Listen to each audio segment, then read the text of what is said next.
Hey parents, before we start today's episode, I have exciting news. We're hosting a podcast pop-up where you can interact with the resources and guests featured here in real life. It's the second annual Podcast-a-Palooza, and it's free to attend. There will be a live animal presentation by Animal Tales and food trucks like Bam Snowballs, Kip's Hot Dogs, and Melt Pensacola. Plus, one lucky guest will win a $250 Amazon gift card. So mark your calendar for Saturday, February 1st, 2025, 10 a.m. to 1 p.m.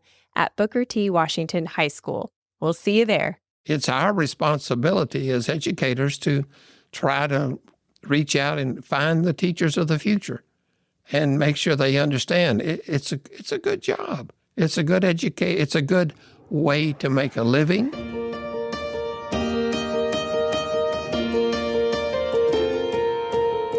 Welcome to the Voices United in Education podcast.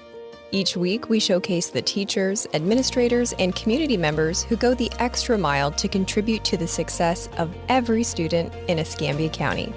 You'll meet the real people behind the titles and learn about the amazing resources to support every student's success. There are two things that can make a big impact on perspective: time and proximity. A fish, for example, when asked, "How's the water?" will reply, "What water?" And the fresh eyes of a green team member is counterbalanced by their lack of experience. My next guest is in a unique vantage point for both time and space as his 16 years as a District 5 school board member comes to a close. Today, we're going to talk about the benefit from his perspective as his 36 years in education sunsets, and he prepares for what's next. Rooted in service, community constant, Pensacola High School graduate, Mr. Bill Slayton. I'm so glad you're here. Thank you, ma'am. Glad to be here. So you're in the 36th year of education. No, I'm in the 52nd year of education. 52nd? 36 years as a teacher and administrator, and then I took a year off and decided to run for the school board, and that was 16 years ago. And I've been on the school board for 16 years. Oh, my goodness. So this is 52. 52. Wow. Right. That's a lot of perspective. Oh, my gosh. I'm just kind of letting that absorb right now because I was thinking about all the years you have in education, more than I realized, obviously. Plus, you've been married for 55 years. 55, So right. It's safe to say that you have a little bit of sticking power, sir. Well, and that's married of 55 years, but in 35 of those, she was teaching. So education has been part of our family forever. It's one and the same. Right. Well, I suspect that you have some full circle gems in those years. So let's start from the beginning, though. What inspired you to get into education? You know, I grew up, my mother and father were lifetime employees of their company. And so that's kind of the way our parents were at that particular time. My father was a postal employee. He brought us to Pensacola because he was in the Navy. And then when he got out of the Navy, he became a postal employee, and he stayed it for forever.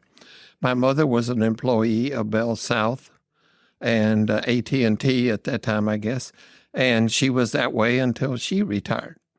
So one day, I think I was probably a junior in high school, my father said, "You've got to quit messing around with all that music all the time and figure out what you want to do with your life and the rest of your life." Well, what he meant was I was in the Pensacola High School band, and I did a lot of playing, and I did a lot of things with music. And he didn't see that being a lifetime occupation. So after he said that, I thought about it, and I said, well, can't I do that as an occupation? Meaning, could I be a band director?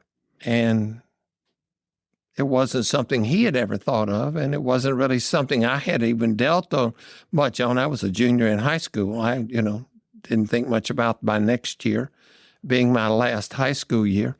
So we started investigating. He and my mother actually made an appointment with my current band director at Pensacola High School, and they talked to him, and we started doing some investigations. So from there, I decided I wanted to be a band director. And I went to the University of Southern Mississippi for 5 years and got a bachelor's and a master's in music education, and returned to Pensacola to Escambia County and interviewed for the job at Tate High School and became the Tate High School band director. And that began my career in education in 1971. Wow. And a lot has changed since then. A lot has changed. What inspired you to stay in education through all those changes? You know, once you're in, there's a hook to me. If you're enjoying it, if you really see the worth of being part of helping students establish their lives, then you see it's worth staying in. You know, a lot of people will tell you, well, you know, you'll never make a lot of money in education. Well, we made enough money. My wife, actually, she student taught my first semester, the first year, part of the year that I was teaching. And then the county called and said, we have a job. If you like it, would like it, Mrs. Slayton. And she said, well, I'll talk to my husband. And I'm like, yeah, we're going to double our salary. Yes, you certainly are going to like it. So she took a job. So she got into education, and we both felt the same thing. We felt a calling to really work with students. She was in the business department, business technology, at that time, keyboarding.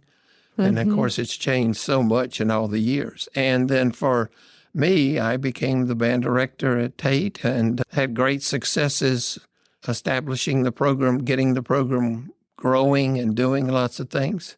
And I just never thought about doing anything else. You said there's a hook. How would you describe the hook for you personally? Well, each year, even though a lot of it seems it would be the same each year, the students are different. The whatever you wanting to do with the band and in the classroom changes. So it was never boring, and I liked the schedule. Yeah. For the most part, it started off as 10 months, and then we had 2 months and to get ready for the next year. As I became more established in the program, I went 12 months because I was always getting ready for the next year. As soon as graduation was over, you start thinking about September for the next year. And my wife enjoyed the schedule, and it worked really well for us. And then later on, it worked well for our family. We had a son and a daughter, and of course, they were going to be part of education. So that was the hook. We both enjoyed what we were doing. So why look for something else? I mean, talk about all in. You're kind of the poster child. Mm-hmm. I am. That's one reason I'm a great campaigner for students that like education and see the worth and the reason for education being what we have today. That's why I always say you ought to think about being in education. Now, I said I had a son and a daughter. I have a daughter that is a teacher. Now, she wasn't teaching for a while. She taught for 3 years. She got married. She moved off. She came back. Now she's teaching again. She has 2 daughters, and one of them just graduated, and one of them still in high school. I have a son who's really talented, is using his personality and meeting and greeting people. He's in sales, and that's what he should be in. So you do kind of look at kids and say, would you be a good teacher or not a good teacher? And I think it's our responsibility as educators to try to reach out and find the teachers of the future and make sure they understand it's a good job. It's a good It's a good way to make a living. My wife and I have never lacked for anything. The kids didn't. We paid for their college educations. They're doing fine. So I don't see why people think you can't make a good living in education, but it's very enjoyable if you really apply yourselves to doing the job of educating. So what made you decide to move from being an educator to a school board member? Well, now that there are several transitions there. after 17 years as being a band director, a position in the county just accidentally came available called the supervisor of music. I had the degrees that were necessary, and I decided, well, that meant I could work with all the music programs in the county. So I thought, I think I would like to do that. So I interviewed and I got the job. And then I stayed in that job for 5 years. And after 5 years, I decided, I like this, but I miss working with a group. And, as a band director, I had a healthy group, 250 kids and all the personalities from freshmen through seniors and watching them go on. And so I decided, well, I'd like to go back into the school base. So I applied for an assistant principal job, got that job. 5 years later, I became the principal, and I stayed a principal until I retired. Now, how does that transition to a school board member? Well, I interacted a lot with school board members in all of those occupations and all those times. And it just so happened that the gentleman that was the school board member wasn't in the best of health, and he was thinking about not running, and I wasn't sure. And so I just decided, hey, I think I'll run for school board. Just like that. Just, you know what I think I'm going to do? I think I'm going to run for school board. I have to, and let's go back one before that. I did one time run for superintendent. Okay. And I was unsuccessful, but I learned a lot about politics and how to do things. So I felt like I was more qualified maybe just to be a school board member, just because I had a responsibility for a district, not the whole county. Right. So I was elected, and so that was fine. I thought I'd do it for 4 years. And after 4 years, it was time to decide to do it again. Well, nobody ran against me. So I said, well, that was good. And then that happened actually 3 times. Oh, wow. So I've only had to run for this office 1 time. So I felt very fortunate, and I felt like that the people in District 5 that I represented were happy, and we were doing the right things for kids. And I got to interact with the teachers, the administration at the schools, and then I got to interact, of course, with the county office and the superintendent, and working with, at that time, the one superintendent, Malcolm Thomas, and he and I worked together for 12 years. Then Tim Smith came in, and now Keith Leonard. And I just feel like that good school board members are so important. They have to have a role, and that role is that you represent the students, you represent the district, you pass policies, and you help the superintendent, but you're not the superintendent. And that's so important for school board members to understand. And why is that an important distinction? You don't want the conflict of saying, I would have done it differently. I would have done something else. Well, there were times that I had ideas, and I would go in and talk to whoever was superintendent and voice my ideas. And I had the ability to talk to them and hear their side of the story and my side of the story. And from there, we would come to an agreement to either move it one way or the other. And then whatever the superintendent decided, then I would support the superintendent. That makes a very successful school district. And I think under the 12 years with Malcolm and in the last 2 superintendents, we've done some great things in Escambia County and had some great successes. And so I'm pleased for people to say that you represented the students and the teachers and the district that you were living in. And that's what I needed to do, not try to one-up the superintendent. You don't want to try to, everybody has their own opinion. And so I could voice my opinion to the superintendent, but the rest of the world, that wasn't there. I didn't need to voice it to them.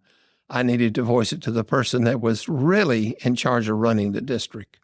Perspective of position. Right. And where again, it kind of goes back to the teamwork. Mm-hmm. Teamwork was so important, yes. The superintendent is kind of like the band director. Well, he is, And his responsibilities are broad, very broad. And so it's good for us to help him, but not hinder him. What successes have you seen when you kind of play back all those years as a school board member? What are some of the things that are on your highlight reel? Well, I'm just going to go with my district because we're different in Escambia County. A lot of districts in the state of Florida, you're elected by all the people in all the districts. In Escambia County, only the people in District 5 were allowed to vote for the school board member in District 5, and that's by federal court order. And so I look at District 5 and say, okay, what are the successes that we've had? And I think many. District 5 is the fastest growing district in the county. It's also the largest district. It goes from 9 Mile Road to Alabama. Oh, wow. It goes from Alabama to Santa Rosa County. So there's more property, there's more area, there's more students, there's more population, and it's growing like crazy. So it was my responsibility to make sure that I constantly kind of watched and made sure people were aware of the changes that were going on. When I went to Tate High School in 1971, there may have been 1,200 kids, something like that. Presently, there's 2,200. And so I'm very pleased to say that we're meeting the needs even as it grows. In the 16 years, we've spent over $100 million just on District 5. And that's important to say so that the students are always getting the best possible facilities. The teachers have the best facilities.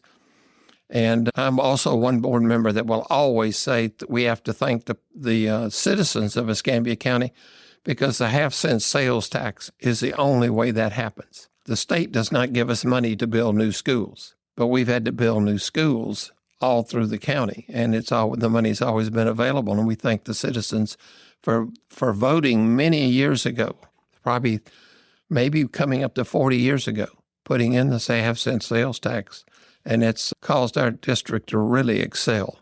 That's true, because if you have the growth, but nowhere to put the kids, and they all have to go to the same size school, then the quality of their experience drops.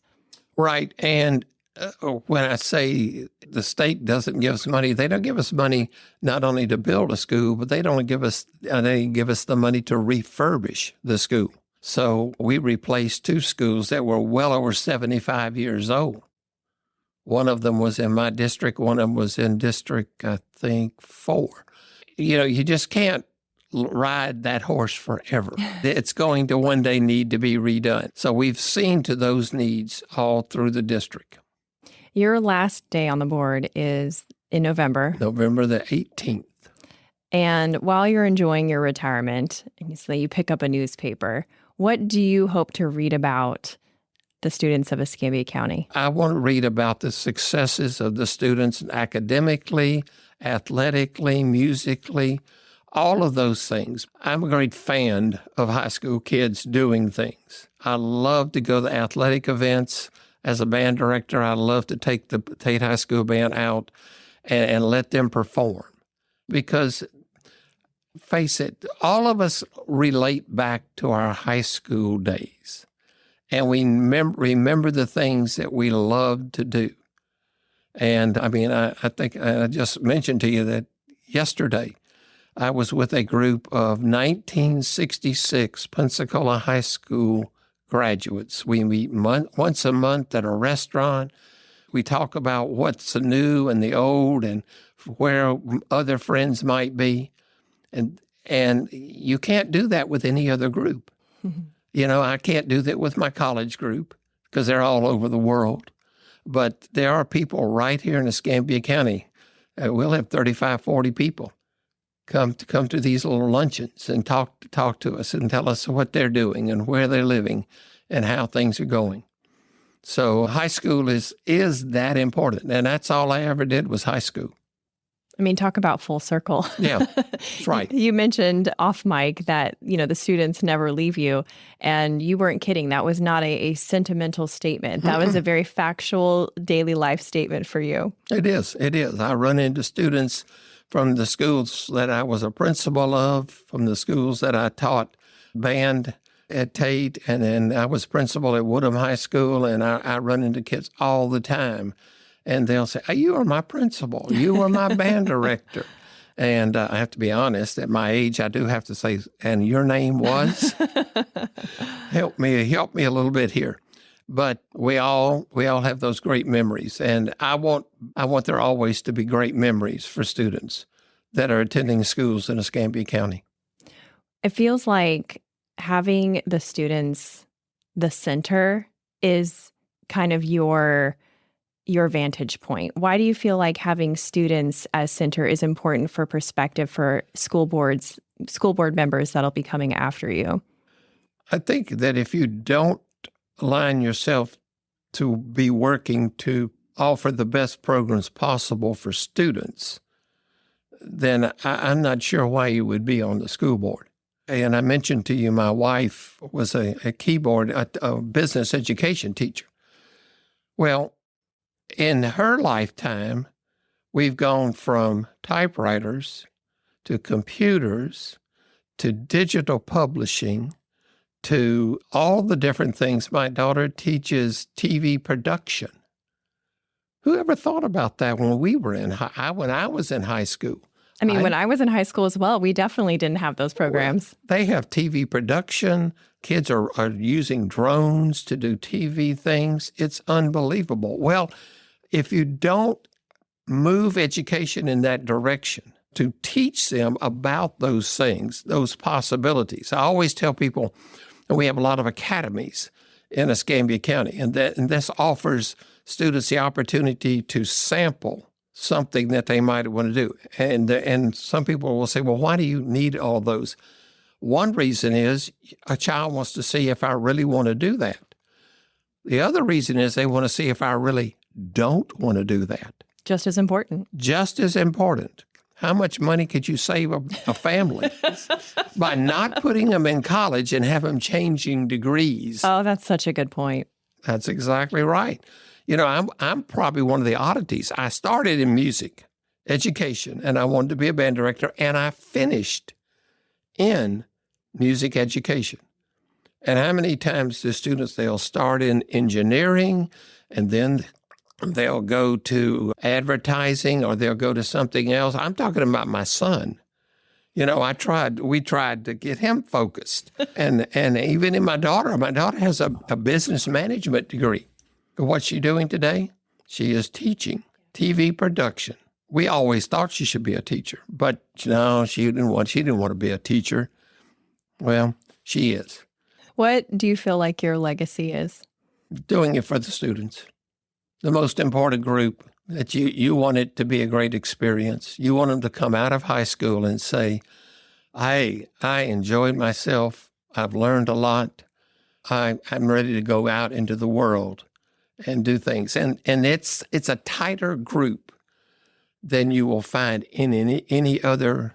You can't find it in any other place. 4 years you spend with kids, you get to know them real well.